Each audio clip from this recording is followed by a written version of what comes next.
It's my honour to introduce this evening's lecturer, the Very Reverend Professor David Fergusson, OBE. David was born in Glasgow, and I think it's fair to say remains very much a Scot, despite the fact that he's currently serving as Regius Professor of Divinity in Cambridge. Just as last year's lecturer, Lord Williams, remained every inch a Welshman while serving as Archbishop of Canterbury. It's not the first time that David Fergusson has ventured south of the border in his immensely distinguished career. And after studying at Glasgow and then Edinburgh, he came to Oxford to do his PhD. He's been a professor of theology for well over 30 years, serving in that capacity first at Aberdeen, then at Edinburgh, now at Cambridge. At Edinburgh, he held that position for 21 years, also serving for half that time as principal of New College. He's a fellow of both the British Academy and the Royal Society of Scotland. He's also a Presbyterian minister and spent a few years early in his career in parish ministry. He's now an ecclesiastical member of the Royal Household of Scotland, serving both as Dean of the Household and also as Dean of the Order of the Thistle. And in those capacities, he was a member of the royal procession in the recent coronation ceremonies. I think it would be fair to say that our Boyle lecturer this year is the most distinguished theologian in Britain, and his only serious rival for that title would be last year's Boyle lecturer. David's academic work has ranged widely, but the topics of creation and providence have been central to it, and that has led to a serious engagement with contemporary science, in a way that the original Robert Boyle, who founded these lectures, would have applauded. The subject of today's lecture is religion natural? That was at the heart of Robert Boyle's concerns. He considered that there were good reasons to believe in God's existence that would persuade the open-minded. But he also made a serious attempt to identify reasons why they might not persuade everyone. But rather than saying more about that, it's my great pleasure to hand over to the Boyle lecturer for 2024, the Very Reverend Professor David Fergusson.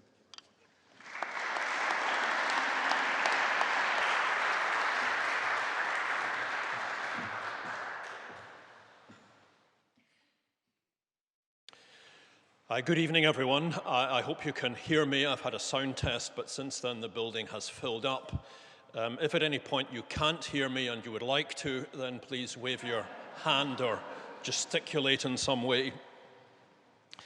But let me begin by thanking Fraser for his very generous introduction and say how honoured I am by the invitation to deliver the Boyle Lecture this evening. Though my mother's maiden name is Boyle, I can claim no ancestral connection, only an admiration for Robert Boyle and the illustrious thinkers who have held this lectureship dedicated to his name.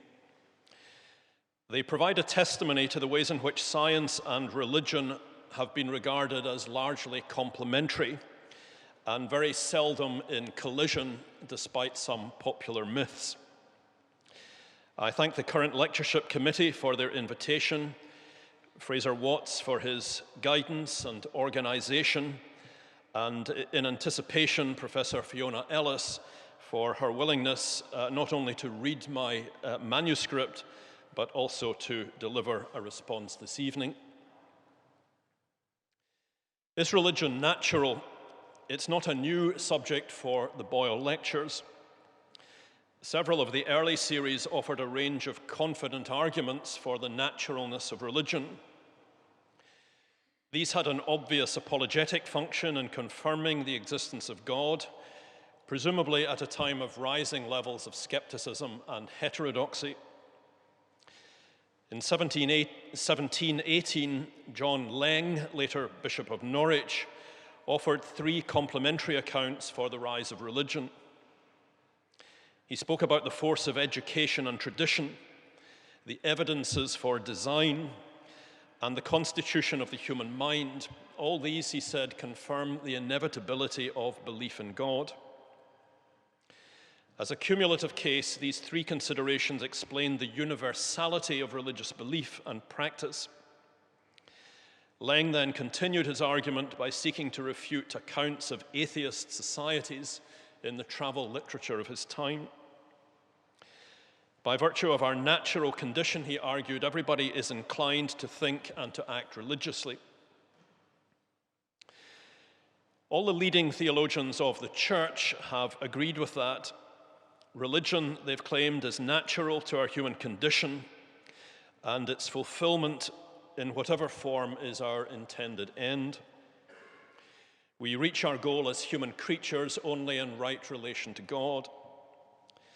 You have made us for yourself, Augustine writes at the beginning of his Confessions, and our heart is restless until it finds its rest in you. This assumption about the human condition is already evident in classical philosophy, for example, in the Stoicism of Cicero. He writes that the contemplation of the heavens gives rise to the sense of a superior power. This faith is constant across the ages and generations of humankind, and in this way the gods have declared their presence to us. Affirmations of the naturalness of religion have been viewed both positively and negatively by theologians. The Apostle Paul writes of a universal human religiosity that has become corrupt. This is his theme in Romans chapter 1. Whereas according to the book of Acts, he also suggests an initially sound if minimal knowledge of God derives from our awareness of the regularity of nature. Religion may be distorted and idolatrous, in which case it has to be corrected, or religion in its natural form may provide a bedrock of belief which can be clarified and extended by appeal to divine revelation. Either way, this is a force to be described and understood. In the 16th century, John Calvin postulated a sensus divinitatis, a sense of the divine, which he took to be an inherent feature of every human society. He doesn't rate this highly, for he claims that we need the spectacles of Scripture to clarify our natural vision. Nevertheless, there is something out there that matters. Others have offered modified proposals. Karl Rahner, Roman Catholic theologian of the 20th century, suggests that we have an awareness of the unconditioned in all our thinking and activity. Wolfhart Pannenberg, a German Lutheran theologian, claimed that the trust in what lies beyond us and on which we are dependent first begins in our relationship we have with our mothers, but quickly it leads to an acquired awareness of God as the transcendent source of our existence. More recently, the psychiatrist Ian McGilchrist has produced evidence to show that children have what he calls an intuitive theism, and this persists even without cultural or familial reinforcement. The mere fact that most or all people have believed in God or the gods does not, of course, guarantee the veracity of such belief. Considered as an argument for God's existence, this is hardly watertight. Pierre Bayle once remarked that neither general tradition nor unanimous consent can place any injunction upon truth. Moreover, beliefs about the gods vary considerably. These beliefs can't all be true, given that there are obvious inconsistencies. For example, that between polytheism and monotheism. The greater the variety uncovered, the less likely that there is any convergence upon a single core set of beliefs or practices. And as we're well aware, in the modern era, we are faced with many people, at least in some parts of the world, including this, for whom belief in God has ceased to be the default position. Yet perhaps this is too swift. The fact that most people who have ever lived have practiced some form of religious faith is not insignificant. We have, after all, no trace of a human society that lacked religious expression. And this deserves the kind of serious consideration that's often lacking in a secular culture. I'm sometimes surprised by those who express skepticism around the academic study of religion and theology. For after all, about 85% of the world's population continues to adhere in some way to a world religion. Though the consensus is not universal, it remains pretty strong. The key terms in this debate and in the way I've posed the question require some initial clarification. The concept of religion is itself too often reduced to a set of beliefs or a worldview. But we've long been aware that a simple essentialist definition will fail to capture the complexity of the phenomena. Religion is as much about what people do in terms of ritual, codes of behavior, forms of social organization, diet, clothing, and devotional practices. To reduce it to its theoretical or speculative content is to distort its wider expressions in our communities. People, I think, can practice faith even amidst some uncertainty or unclarity about what they actually believe. Indeed, congregational studies suggest that people within the same close-knit group can believe quite different things. Nevertheless, a coherent account of religion will still require to say something about its cognitive commitments and how these shape emotion and behavior. The term natural is also a slippery one. A spectrum of meaning is evident. As animals, we need to eat, walk, and sleep. These are natural activities that require little, if any, instruction. Instinctive or intuitive, we quickly acquire them even before we can speak. Other skills have to be learned, though these might also be considered natural, for example, learning one's mother tongue. Another set of activities can be quickly learned to the extent that these are performed as if we say by second nature. Riding a bicycle requires some learning, but once mastered in childhood, the skill is likely to remain ingrained until late life. I'm often surprised in Cambridge by how many people who seem in other respects quite frail can ride a bike without difficulty, and I may soon be amongst them. In addition to these senses of nature, we might also think of nature teleologically in terms of what constitutes a fulfilled human life, one that attains its end. This generates a series of capabilities or functions that some philosophers regard as natural and morally significant for the fulfillment of our nature. To function well, we need, for example, health, education, work, and friendship. Disputes arise over what to include in these capabilities that constitute a fulfilled life. Yet these accounts are generated by whatever we take to fulfill our nature as human beings. Religion can be considered natural in at least the third and the fourth of these senses. By virtue of our constitution, we are disposed to act and think religiously, though this may not be invariable. And we might hold, though more contentiously, that the fulfillment of our nature requires entering into a relationship with the divine, however understood, this imposing a meaning and an order upon our lives.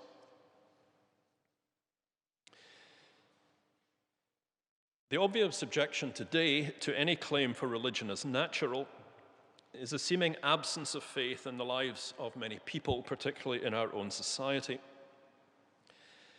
The position of no religion is rapidly becoming the default setting, with growing numbers of people ticking this box in surveys and censuses. This has become the assumed norm, as if it is religion that now has to be explained as unnatural, unnecessary, and implausible. This set of assumptions draws support from two related theories, I think. The first is akin to the standard version of the secularization thesis. Under conditions of economic, scientific, and cultural advancement, religion will gradually cease to be of widespread public significance, becoming instead a fringe activity, a private lifestyle choice of the few rather than the many. This in itself is a complex story about the rise of personal autonomy, scientific and technological advance, religious pluralism, and state neutrality. For many of our fellow citizens, the decline in religion in Western democracies is to be explained by reference to these and other factors. The predictive consequence is that where these conditions obtain, we should expect the public and institutional expressions of religion to diminish. A second theory that informs the aforementioned assumption might be described as an error theory about the origin of religion. If religious belief is an irrational delusion, then a natural rather than a theological account of its origin will be required. An error theory will look at non-theological options for a story of origins. Once this is in place, we might recognize that religious adherence is the result of a combination of social indoctrination and psychological compulsion. Under the conditions of modernity, however, the human subject may be able to discard or significantly to modify these childish assumptions about supernatural agency, divine commands, and post-mortem existence. Religion is here understood as natural but delusional and therefore dispensable.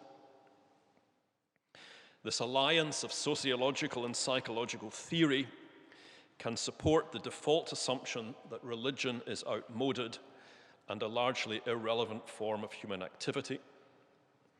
If it persists, it can do so harmlessly as a leisure time pursuit. This story, I suspect, is regarded as highly credible by a significant sector of our population, though there may be an internal tension between these two types of theory, the sociological and the psychological. If religion is ingrained in us by deep evolutionary forces, then its disappearance seems less likely than its refraction, a theme I'll return to briefly in my closing remarks. The most important scientific development in the field recently has, I think, been the emergence of what is called the cognitive science of religion, now a sustained research program across many universities. A new Oxford handbook has just been dedicated to the subject. This is part of a wider field described as evolutionary psychology. Rather than seeing religion as a unique subject requiring a peculiar set of explanations, evolutionary psychology situates it within its broader account of the human brain's evolved capacities and dispositions. Religion is a human activity that has a similar evolutionary set of explanations to other forms of belief and behavior. One researcher, Justin Barrett, summarizes it in the following terms.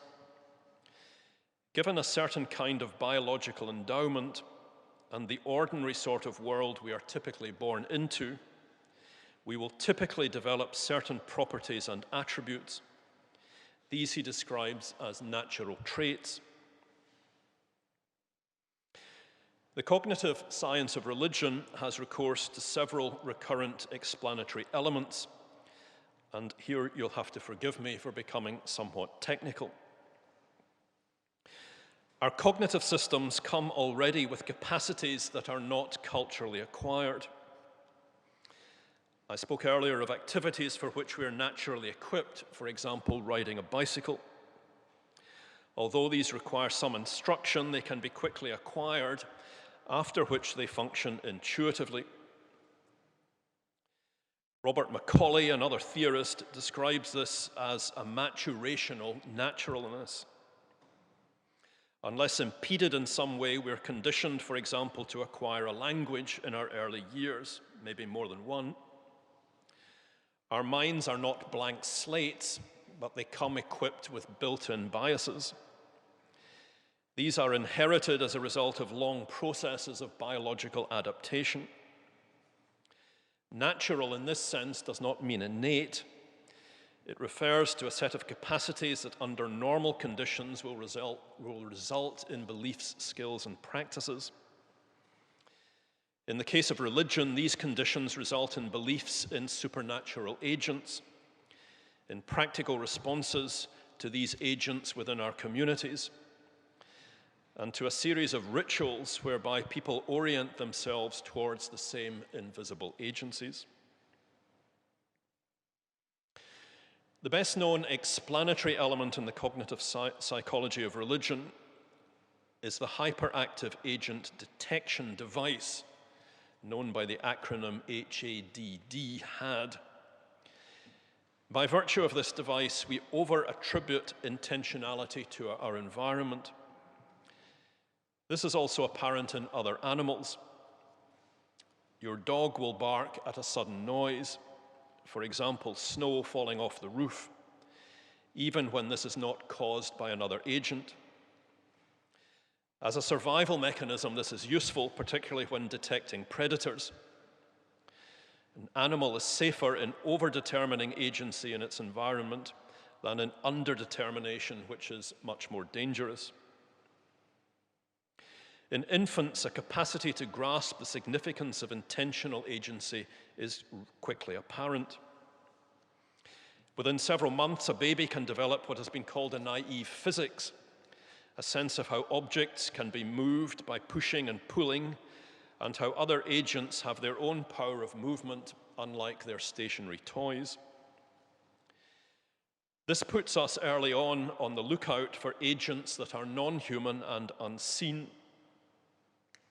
As this capacity quickly develops, it becomes easy for young children to think about gods as supernatural agencies and to believe in them. Related to this is also the early ability discerned in children to use teleological reasoning. The why question is one that children frequently raise. And research indicates that when pressed on why natural objects exist, about half the child respondents will say that something made them. But in the case of animals with intentional agency, 3/4 of children will state that someone made them. So their natural tendency is to ascribe some form of personal agency to the making of the world and its inhabitants. Related to this is a second recurrent theme in the cognitive science of religion, namely our capacity to conceive of counterintuitive agency. This involves a grasp of agents who cut across the more familiar categories of classification. And again, experiments with children show how well adapted they are for this sort of activity. They can imagine objects as animate and animals as personal, these possessing characteristics and behaving in ways that transcend their normal categories. You only need to watch a TV program with your 3-year-old grandchild to see how this is so. This capacity to absorb counterintuitive information is evident in the case of religious concepts.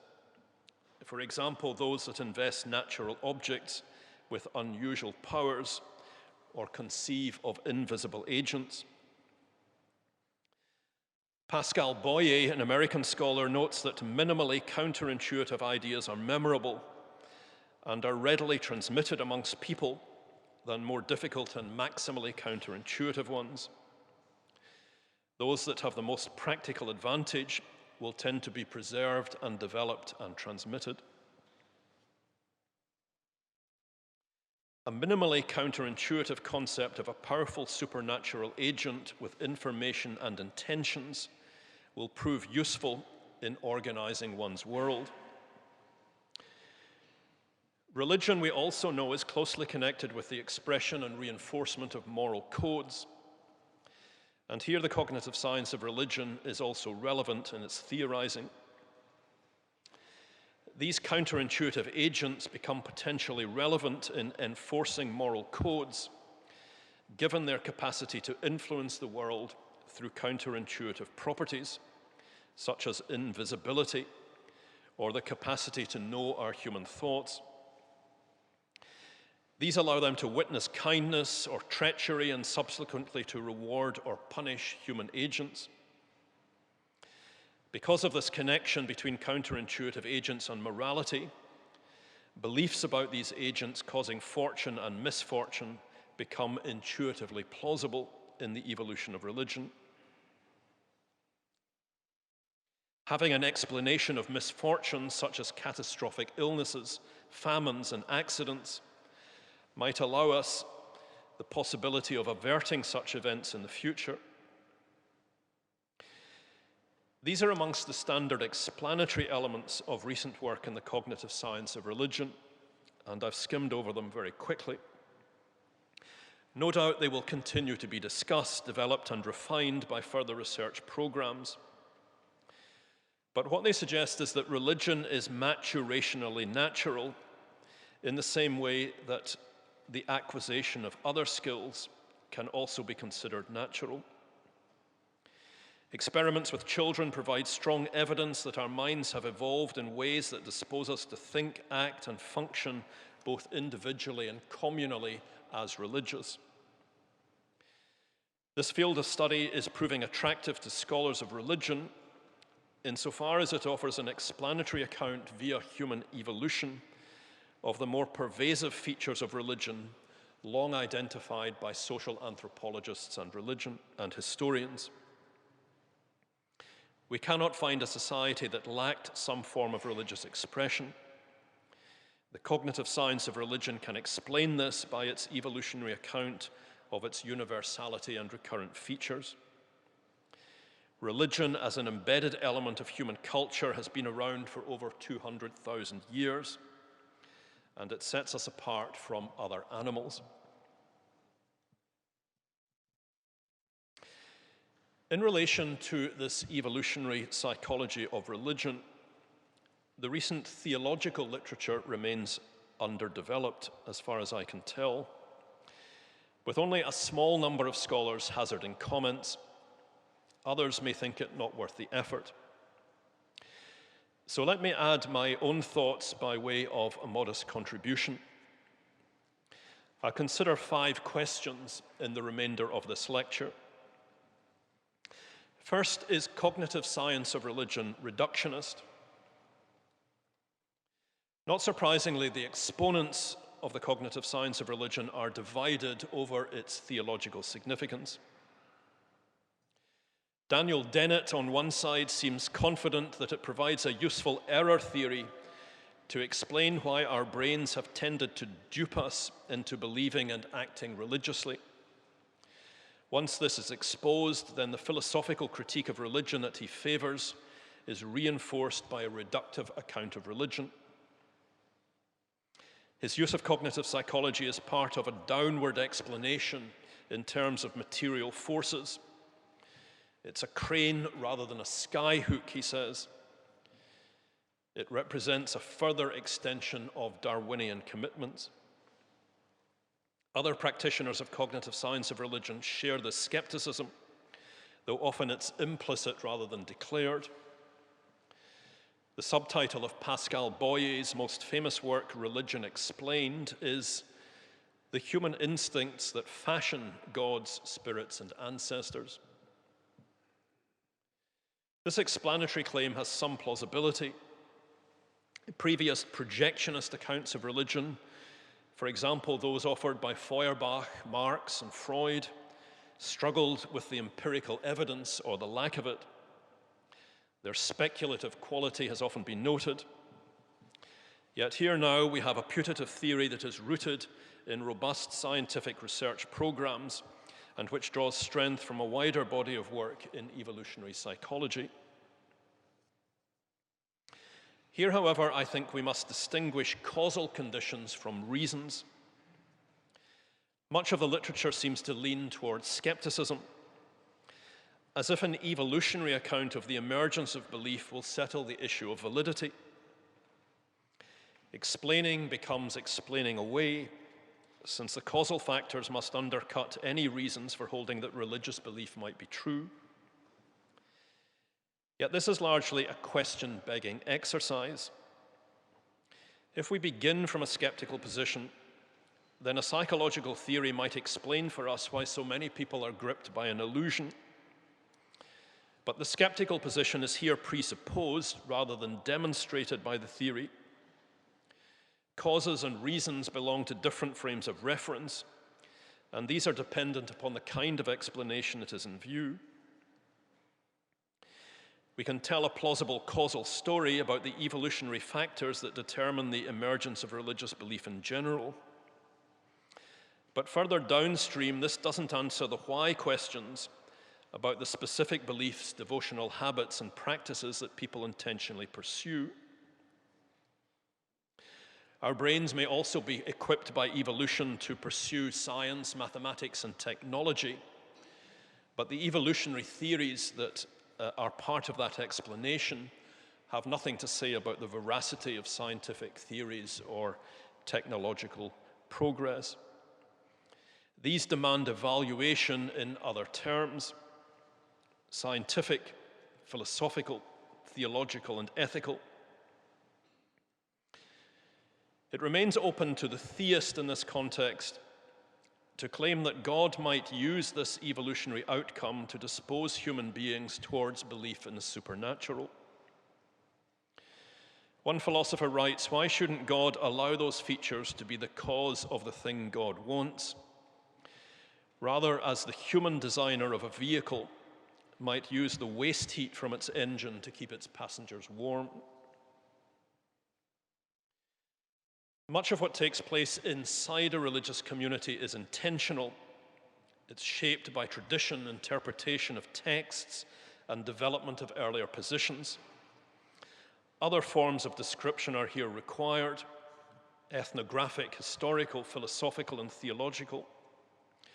Religion is a multidisciplinary field of study and should not be reduced to one totalizing theory.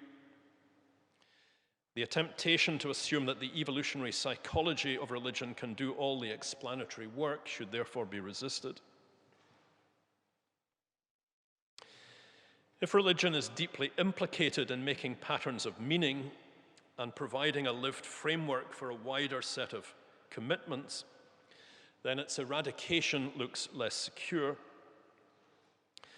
Rabbi Jonathan Sacks frequently argued for what he called the persistence of religion, through its capacity to offer meaning beyond the self, to generate trust in an order that is not of our own making, to articulate a sense of responsibility, to evoke compassion, and to sustain communities of trust and friendship.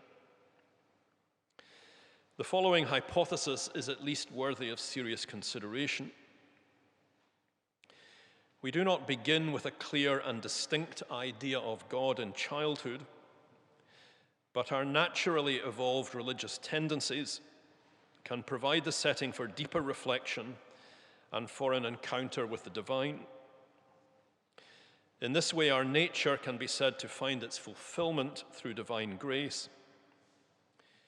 We reach our end only through encounter with God, yet the conditions of possibility are already established in our evolutionary makeup and in the ways in which we are maturationally natural. Reconfigured in this way, the earlier assumption of thinkers like Cicero and Calvin and the early Boyle lecturers, upon suitable restatement, can continue to be plausible. The second question is whether there is too narrow a focus in the cognitive psychology of religion. One worry is that these research programs concentrate only on the weird stuff, with the result that the lives of faithful people are often distorted. By focusing on fairies, ghosts, apparitions, and seemingly bizarre practices, the research ignores the more mundane activities that take place within a faith community: sharing meals, holding study groups, participating in charitable work, trying to lead a decent life by loving God and one's neighbor. Many people might adhere to a faith on account of friendship, loyalty to their family tradition, a conviction that their community is a force for good, and an overriding sense that belonging to a faith generates some meaning and structure that would otherwise be lacking in their lives. Belief commitments can actually be quite minimal here, though adherents will admittedly struggle in their complete absence or in the face of wholesale doubt. Religion is more like Wittgenstein's tools and pictures for living than a belief in Bertrand Russell's celestial teapot orbiting the earth. In this context, Fiona Ellis has defended a form of what she calls expansive naturalism, which displays an openness to embedded practices and the language of faith. A sense of the divine is given only in, with, and under the world in forms of what have been called mediated immediacy. The reductionist account will look more plausible if we misconstrue religion as only about the weird stuff. The broader scope of religion, however, should make us wary of a narrowing of perspective, with the consequence that the dismissal of faith becomes just too easy for the skeptic. A third question: should theologians declare independence from all of this? A more drastic option is simply to dismiss the whole project of the cognitive psychology of religion on theological grounds as showing the error and confusion that surround our natural religious inclinations. The cognitive science of religion would then serve the purpose only of showing how unreliable these tendencies are in relation to our knowledge of God. In this context, the program has been dubbed the cognitive psychology of idolatry, given the very different shape of classical religion. This maneuver is often an overture to a positive theology that appeals to revelation rather than nature. Genuine knowledge of God and of ourselves derives only from Christ, from Scripture, and the teachings of the Church. Nevertheless, despite the attractions of declaring independence, this disjunction of nature and revelation, of science and theology, is too forced, in my opinion. We can learn much about ourselves from the natural and social sciences, and it's incumbent upon the theologian to show how this is consistent with the core convictions of faith. Much of what we find in established religions appears to transpose earlier layers of ritual, bonding, behaviors, and experience. These are not simply discarded. The elements of our ancestral religions remain present, albeit in very different forms. A fourth question: do theology and science here share what we might call some unnatural similarities? Natural religious impulses require to be scrutinized, sifted, and at times even overcome. The religions of the world reflect not merely the unchecked impulses of nature, but are shaped by centuries of reflection upon sacred texts, devotional practices, rituals, and moral codes. Shifts in thought and action are evident across space and time, and much of what is taught today may be at odds with some of the religious dispositions that evolutionary psychology has uncovered. Examples that are offered include monotheism. This seems not at all obvious or natural from the perspective of childhood tendencies to believe in an array of invisible agencies. Yet monotheism is an axiom of the Abrahamic faiths. One might also point to other key theological themes. The unity of the church across space and time may be an ideal that seems at odds with the tendency for religion to define an in-group that excludes outsiders. This might explain in part why factionalism and schism are so rife in Christian history. The doctrine of justification by grace also cuts across many of our instincts about getting our just deserts. A sense of unfairness is never far away when we learn that the unrighteous are to be rewarded instead of punished, though in our own case this is an injustice of which we are unlikely to complain. But Christian people have long felt some sympathy for the resentment of the elder brother upon learning from the servants that his father has thrown a party to celebrate the return of a total waster to the household. Or did Martha really get a fair deal when Jesus commended her sister, who hadn't lifted a hand to help with the dinner? These teachings can be hard and counterintuitive, and we often resist them in subtle and not so subtle ways. In this respect, theology, ironically, may be more like science in the contribution it makes to our knowledge. The scientist seeks not to manipulate the world, but to understand it through theorizing of an abstract quality. While this has often produced results of stunning practical importance, the drive to understand and explain requires thinking in counterintuitive ways. The Copernican hypothesis is not how the solar system initially appears to us. Microorganisms were discovered in the 17th century, but it was a long time before these were recognized as the causes of disease, the causes being seemingly disproportionate to their effects. And as has often been pointed out, Darwinism has proved difficult for many people to accept, owing to its complexity in the face of earlier hypotheses about divine design. How, after all, on earth could an organ like the eye evolve incrementally? How could very different species be the products of common ancestral origins? Science here becomes cognitively unnatural because it reliably traffics, usually sooner rather than later, in representations that are radically counterintuitive. May there not be something similar happening in theology, in distinguishing our religious instincts from the convictions of long-standing faith traditions? As a second-order reflection on what we do in our devotions and practices, theology applies a critical standard that can confirm, contest, or even correct what is happening inside a community of faith. And this task is a continuous one in face of new challenges, cultural shifts, and intellectual advances. Religion needs to be saved from its own distortions and pathologies. For this purpose, secular criticism as well as internal may be valuable. Jonathan Sacks once asked the question, why did God create atheists? His answer was that the contribution of atheists was to prevent people of faith from believing too much in the wrong things. Finally, will faith persist? If the claims of evolutionary psychology have some validity, then we may need to revisit the standard model of secularization.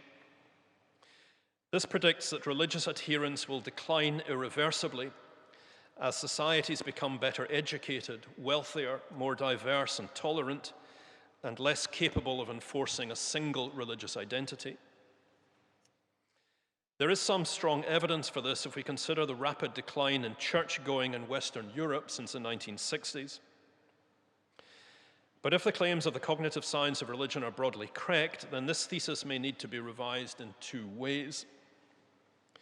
First, religious decline will need to be more cautiously characterized as local and time-bound. A scrutiny of global patterns reveals a complex mosaic of religious affiliation, some of it increasingly strong in societies that are even undergoing rapid modernization. And if we consider the history of this country, we find earlier patterns of decline, followed by fresh expressions in the form of new movements, revivals, and institutional readjustments. A second query concerns the likely effect of the decline of institutionalized religion in our own context. Given our natural religious instincts, we might expect a manifestation of religious tendencies in different ways. The phenomenon of what is called the spiritual but not religious is receiving increasing attention. Many people, when polled, will say that they belong to no religion, but 95% of people still tell the pollsters that they believe that there is more to reality than can be expressed in forms of material description. Much of the Green movement has a spiritual dimension, with its language of the sacred, its reverence for nature, and its quest for creaturely harmony. Different forms of spiritual awakening are making the so-called new atheism of the earlier part of this century now look dated.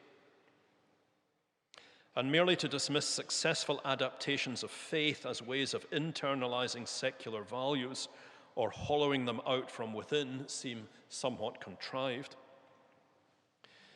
Charles Taylor wagers that faith will persist, albeit in new ways, since the secular alternatives offer no adequate substitute in the strife for meaning, order, transcendence, transformation, and wholeness.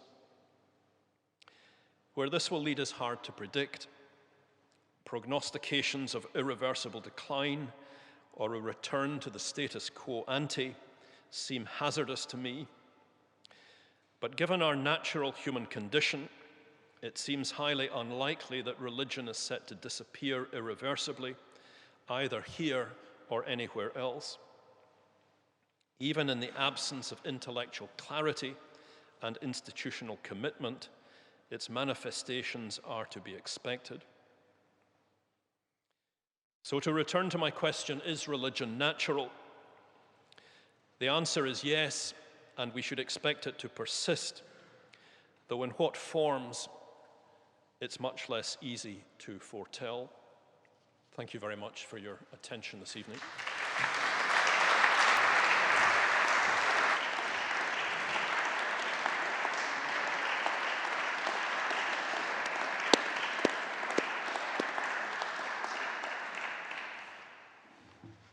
It's my pleasure now to introduce, to respond to that lecture, Professor Fiona Ellis, a philosopher, Professor of Philosophy and Religion at the University of Roehampton, where she's director of the Centre for Inclusive Humanities, one of the major research centres there. She's also a former president of the British Society for Philosophy of Religion and one of the most respected philosophers of religion in Britain. She's directed several funded projects on religious understanding, the relationship between naturalism and supernaturalism, the philosophy of love and desire, and the meaning of life. Her books include God, Value, and Nature, and she's currently working on another, The End of Desire, Meaning, Nihilism, and God. We very much welcome her here tonight to respond to today's Boyle Lecture. Thank you. Thank you.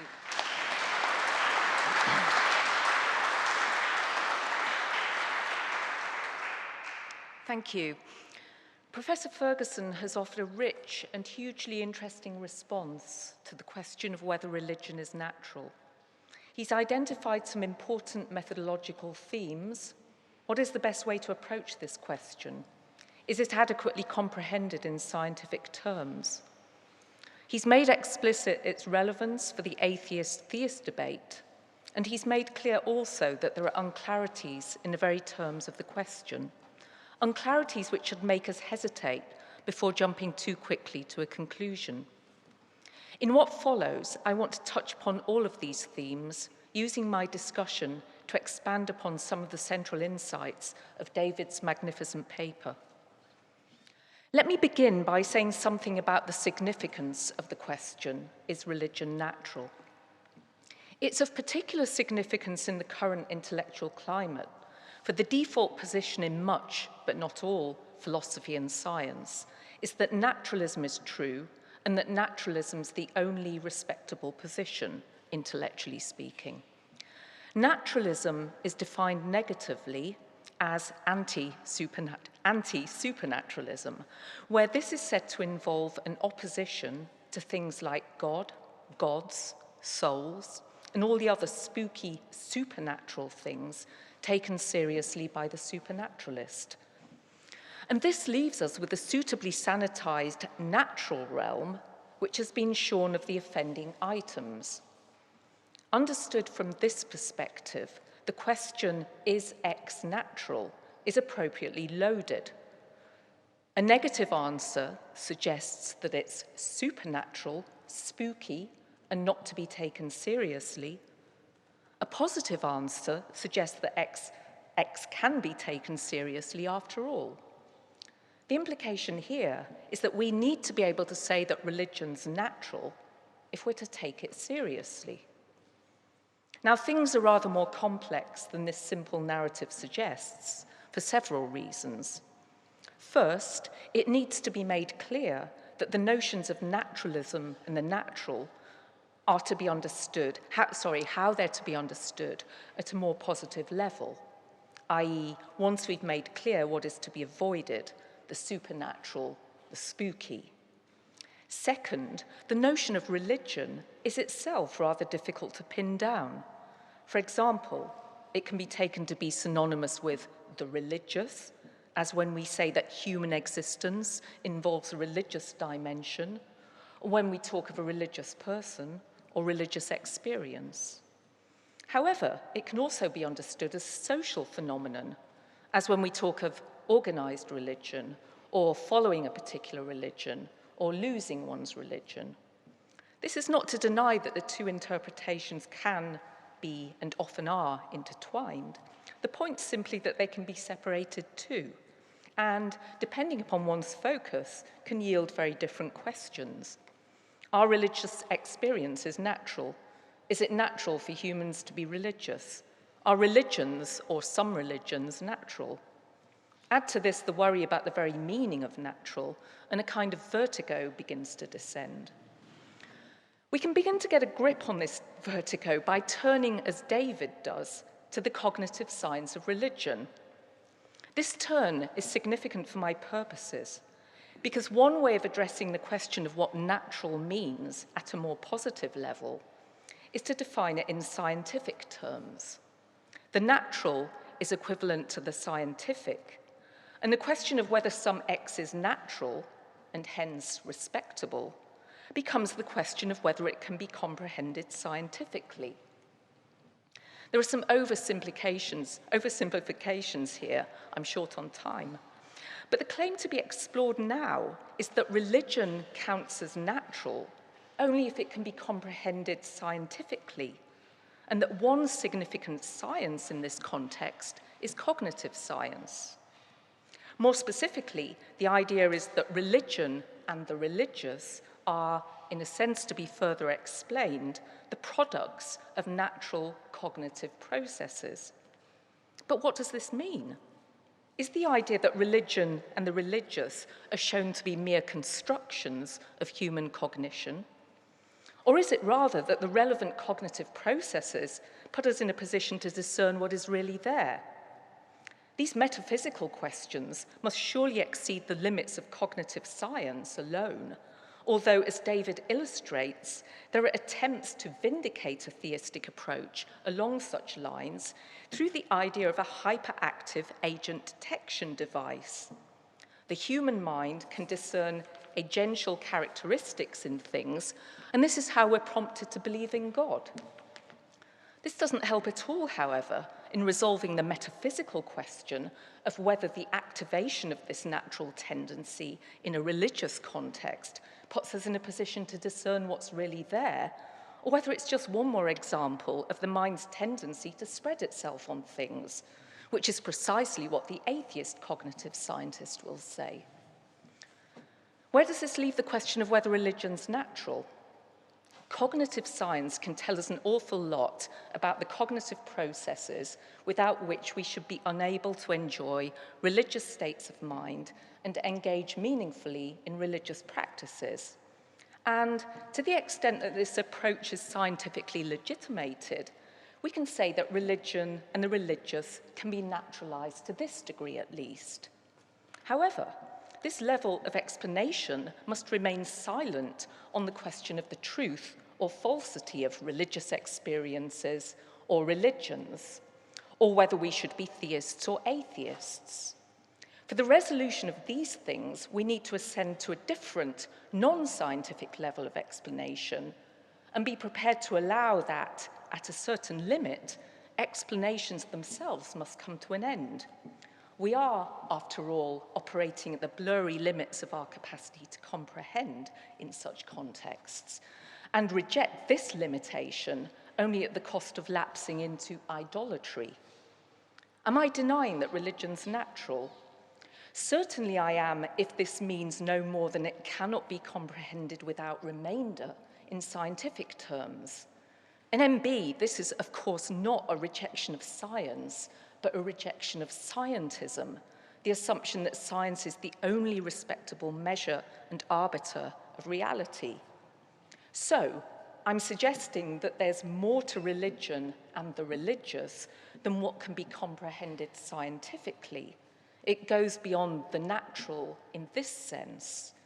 However, and bearing in mind the seal of intellectual respectability that comes with the naturalist label, I see no reason to deny that religion and the religious could be natural in a more expansive sense. What could this mean? It involves allowing that there is more to the natural than what can be measured scientifically, that this does not preclude the possibility of saying something intelligent and explanatory about the relevant phenomena. There's more to explanation than scientific explanation. And even that there will be cases where our explanations just give out. But isn't this the point where the supernatural comes into the picture? All the spooky entities that the naturalist is desperate to avoid, and which religion and the religious surely involve. My considered response to this, as an expansive naturalist, is to challenge the pejorative way of characterizing religious phenomena and to make a plea for a conception of the natural world and our natural human being, which is broad enough and open-minded enough to accommodate the possibility that, parce a certain kind of dualist, we are not, as William James put it, left outside of the deepest reality in the universe, but, quotes, substantially fused into it. That's James's radical empiricism. Now, there's a sea of philosophy and theology in this important idea, but it's an idea which suggests that religion and the religious are the most natural things of all, and that we're put in touch at these levels with the deepest realities. The atheist will naturally protest that this is too spooky to be taken seriously, but there are two responses to this. First, it certainly does sound a bit spooky if it's a matter of allowing that our hyperactive agent detection devices do, after all, put us in touch with a super weird being who exists at the deepest recesses of the universe. Nicholas Lash called this Loch Ness theology. Second, however, we must challenge the assumption that this is an appropriate model through which to comprehend what it could mean to relate to God, and consider the possibility that the supposedly more mundane activities that David details, being decent, living a decent life, loving others, are genuine parts of what it means to be truly religious, and that it is at this level of interaction that we are substantially fused into the deepest reality in the universe. Thank you.